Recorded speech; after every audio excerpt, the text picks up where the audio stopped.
I've never had It's like old spaghetti factory right here in the States. Safeway. IB classes or International Baccalaureate classes are classes that some schools offer for students who are considered advanced to take in order to possibly receive some college readiness and credit. The IB diploma is the highest academic achievement a high schooler can achieve. This is when a student takes all the required IB classes and passes all the IB tests and writes 2 well-written essays to formally receive their diploma. Many students try, but most end up dropping the classes required to finish their diploma before they finish their senior year. Recent studies show that in 2003, 5.4% of minors were diagnosed with either anxiety or depression, and have increased to 8% in 2007 and increased again to 8.4% in 2011 to 2012. We have asked students who have attempted and failed at achieving the full IB diploma to give us an inside perspective on what IB is really like on a student's self-image, confidence, and overall mental stress. Hi, what's your name? Hi, I'm Taylor Waffle. John Frudenthal. Hi, I'm Jane Zhang. I'm currently a senior at Taggart High School. What is IB? Ivy's rigorous course studies, like higher level opportunities for students, I guess. IB is basically just a more rigorous course load for students that want to challenge themselves, and at the end of it, you either get a bunch of certificates if you IB test, or you get a whole diploma. But there's a lot of work that goes into that. It stands for International Baccalaureate. It's an international program that's like really intensive, and it provides like college level classes, and I guess it does help with college, and yeah, just like stuff like that. For like high schoolers? Yeah. Yeah. Okay. Did you do it? Yeah, I did it the entirety of my junior year. I did. So I took full IB because I've been taking like the most advanced courses my whole life. I finished IB Calc 2 in junior year.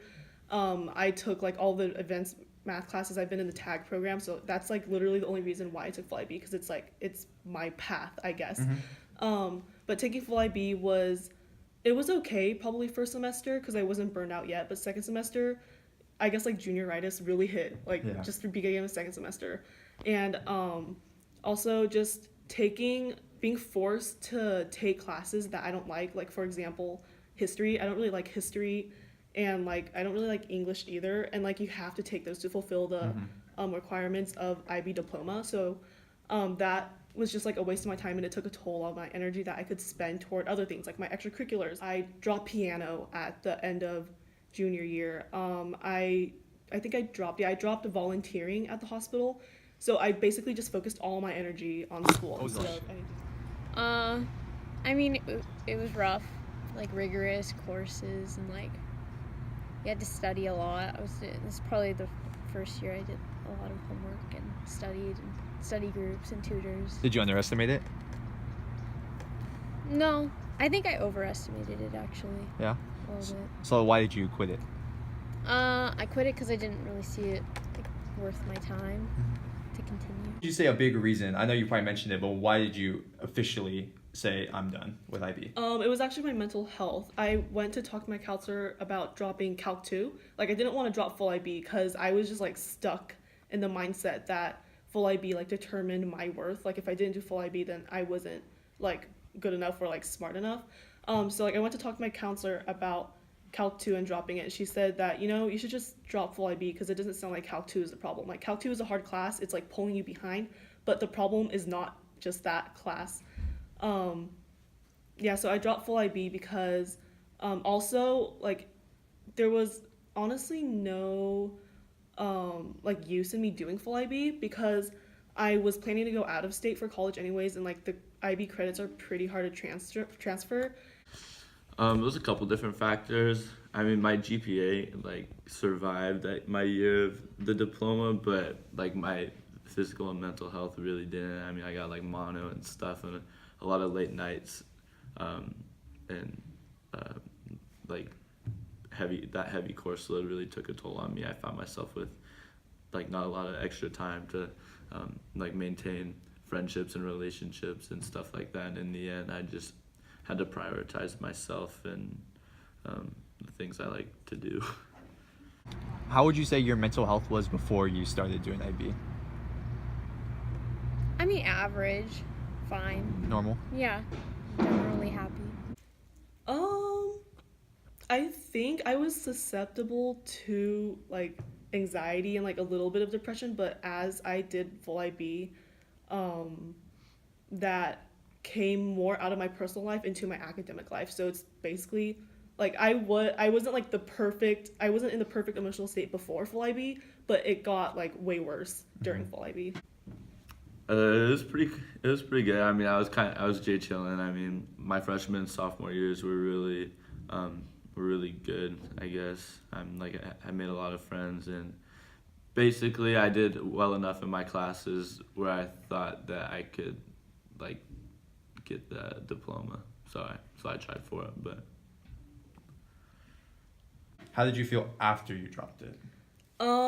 Really relieved. Like it was kind of like seeing the light at the end of a tunnel. Because full IB for me, like at least it kind of just like trapped me. Like I wanted to do things I wanted to do, but it prevented me from doing that. Not so much after, but definitely during. I was sadder. Sadder? Yeah. I'm still pretty exhausted, honestly. Because I do other stuff besides school, obviously. Like, I have a job. I try to play sports. I try to have some kind of a social life.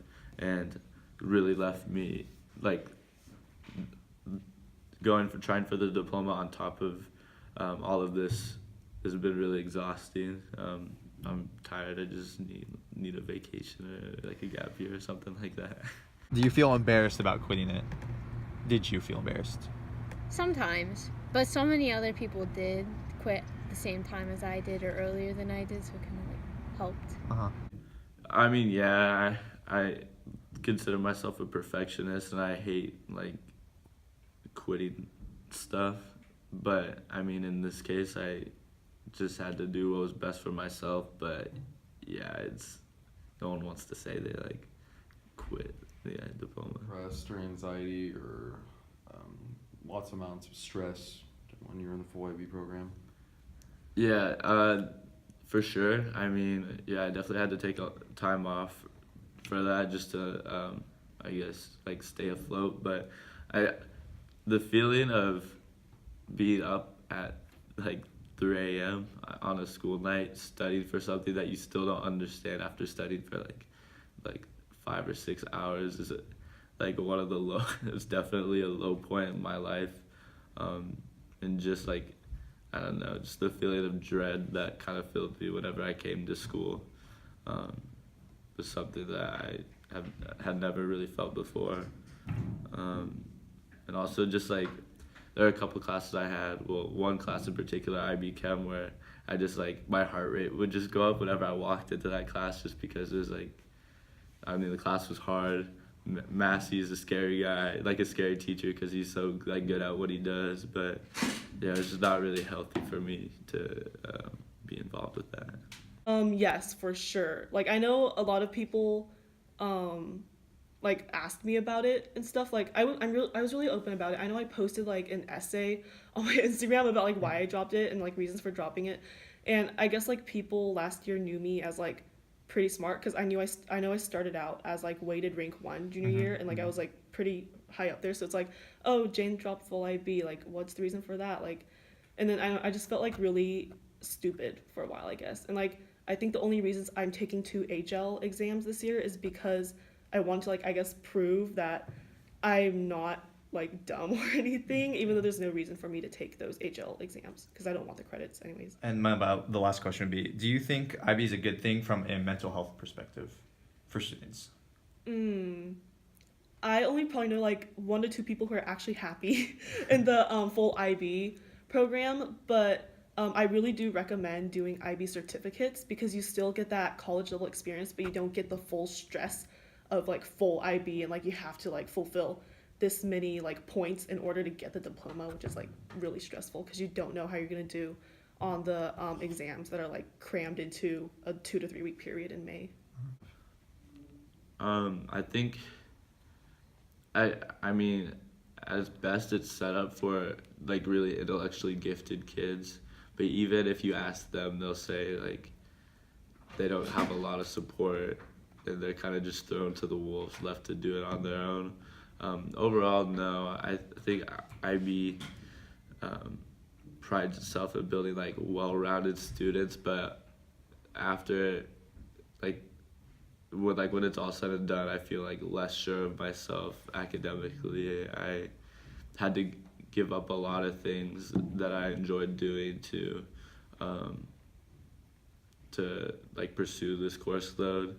I feel like a lot of my friendships suffered, and I feel that a lot of people would definitely agree or voice kind of similar complaints about the IB. So overall, I don't think it's like in its current form isn't really like I'm all for like challenging yourself, like if that's what you want to do, if that's what you're into. But I guess for someone like me, probably not. 'Cause, yeah. Yeah, I don't recommend taking full IB, but like definite IB courses are like nice to take because it gives you a challenge. Okay, that's all I have for you. Thank you so much. Okay, thank you.